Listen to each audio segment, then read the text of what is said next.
বিহালী ৰাইজৰ স্বাভিমান আছে আৰু স্বাভিমান ওপৰতে তেওঁলোকক আঘাত পেলাইছে তাৰ উত্তৰ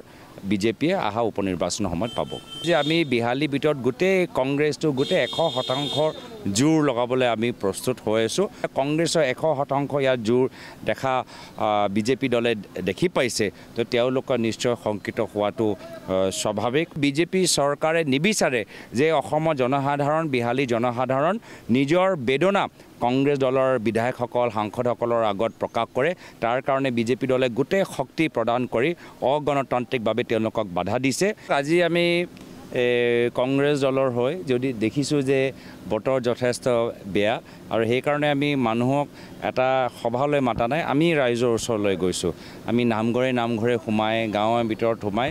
ৰাইজৰ পৰা আশীৰ্বাদ বিচাৰিছোঁ আৰু আজি আপোনালোকে দেখা পাইছে যে আমাৰ লগত আমাৰ তিতাবৰ সমষ্টি বিধায়ক বটদ্ৰৱা সমষ্টি বিধায়িকা লাহৰীঘাটৰ বিধায়ক লগতে আমাৰ মাজুলীৰ পৰা প্ৰাক্তন বিধায়ক লখিমপুৰৰ পৰা প্ৰাক্তন বিধায়ক তেওঁলোকেও আজি আমাক যোগ দিছে প্ৰাক্তন সাংসদ আৰ পি শৰ্মা ডাঙৰীয়াটো আছে তো সেইটোৱে প্ৰমাণ কৰে যে আমি বিহালীৰ ভিতৰত গোটেই কংগ্ৰেছটো গোটেই 100% জোৰ লগাবলৈ আমি প্ৰস্তুত হৈ আছোঁ আৰু হ'ব পাৰে যেতিয়া কংগ্ৰেছৰ 100% ইয়াত জোৰ দেখা বিজেপি দলে দেখি পাইছে তো তেওঁলোকৰ নিশ্চয় শংকিত হোৱাটো স্বাভাৱিক আৰু বিভিন্ন তেওঁলোকৰ দমন আৰু ভাবুকি স্থানীয় ৰাইজৰ ওপৰত তেওঁলোকে ব্যৱহাৰ কৰিবলৈ চেষ্টা কৰিছে আৰু সেইটোৱে আমি ৰাইজক বুজাইছোঁ যে এখন চৰকাৰ ৰাইজক সেৱা কৰিব লাগে এই এটা লোকতান্ত্ৰিক দেশৰ ভিতৰত অসমৰ জনসাধাৰণ যিকোনো দলৰ প্ৰতিনিধিসকলৰ কথাবোৰ শুনিব পাৰে এইটো তেওঁলোকৰ নৈতিক অধিকাৰ তেওঁলোকৰ সাংবিধানিক অধিকাৰ কিন্তু সেই সাংবিধানিক অধিকাৰৰ পৰা এখন চৰকাৰ বাধা দি আছে আমাৰ ওচৰত আহি ৰাইজে কিনো ক'ব তেওঁলোকৰ সমস্যাবোৰহে আমাৰ সন্মুখত দাঙিব তেওঁলোকৰ অভাৱবোৰ আমাৰ সন্মুখত দাঙিব কিন্তু বিজেপি চৰকাৰে নিবিচাৰে যে অসমৰ জনসাধাৰণ বিহালী জনসাধাৰণ নিজৰ বেদনা কংগ্ৰেছ দলৰ বিধায়কসকল সাংসদসকলৰ আগত প্ৰকাশ কৰে তাৰ কাৰণে বিজেপি দলে গোটেই শক্তি প্ৰদান কৰি অগণতান্ত্ৰিকভাৱে তেওঁলোকক বাধা দিছে কিন্তু বিহালী ৰাইজ দুখী হ'ব পাৰে কিন্তু বিহালী ৰাইজৰ আৱেগ আছে বিহালী ৰাইজৰ স্বাভিমান আছে আৰু স্বাভিমান ওপৰতে তেওঁলোকক আঘাত পেলাইছে তাৰ উত্তৰ বিজেপিয়ে আহা উপনিৰ্বাচনৰ সময়ত পাব আজি আমি কংগ্ৰেছ দলৰ হৈ যদি দেখিছোঁ যে বতৰ যথেষ্ট বেয়া আৰু সেইকাৰণে আমি মানুহক এটা সভালৈ মাতা নাই আমি ৰাইজৰ ওচৰলৈ গৈছোঁ আমি নামঘৰে সোমাই গাঁৱৰ ভিতৰত সোমাই ৰাইজৰ পৰা আশীৰ্বাদ বিচাৰিছোঁ আৰু আজি আপোনালোকে দেখা পাইছে যে আমাৰ লগত আমাৰ তিতাবৰ সমষ্টি বিধায়ক বটদ্ৰৱা সমষ্টি বিধায়িকা লাহৰীঘাটৰ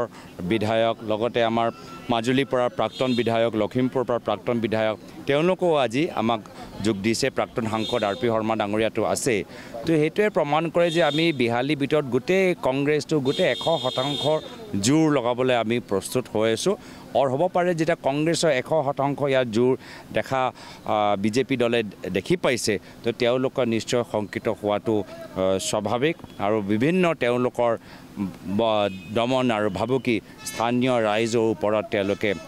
ব্যৱহাৰ কৰিবলৈ চেষ্টা কৰিছে আৰু সেইটোৱে আমি ৰাইজক বুজাইছোঁ যে এখন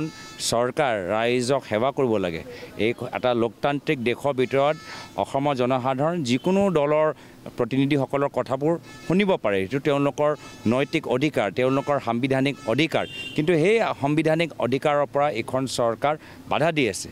আমাৰ ওচৰত আহি ৰাইজে কিনো ক'ব তেওঁলোকৰ সমস্যাবোৰহে আমাৰ সন্মুখত দাঙিব তেওঁলোকৰ অভাৱবোৰ আমাৰ সন্মুখত দাঙিব কিন্তু বিজেপি চৰকাৰে নিবিচাৰে যে অসমৰ জনসাধাৰণ বিহালী জনসাধাৰণ নিজৰ বেদনা কংগ্ৰেছ দলৰ বিধায়কসকল সাংসদসকলৰ আগত প্ৰকাশ কৰে তাৰ কাৰণে বিজেপি দলে গোটেই শক্তি প্ৰদান কৰি অগণতান্ত্ৰিকভাৱে তেওঁলোকক বাধা দিছে কিন্তু বিহালী ৰাইজ দুখী হ'ব পাৰে কিন্তু বিহালী ৰাইজৰ আৱেগ আছে বিহালী ৰাইজৰ স্বাভিমান আছে আৰু স্বাভিমান ওপৰতে তেওঁলোকক আঘাত পেলাইছে তাৰ উত্তৰ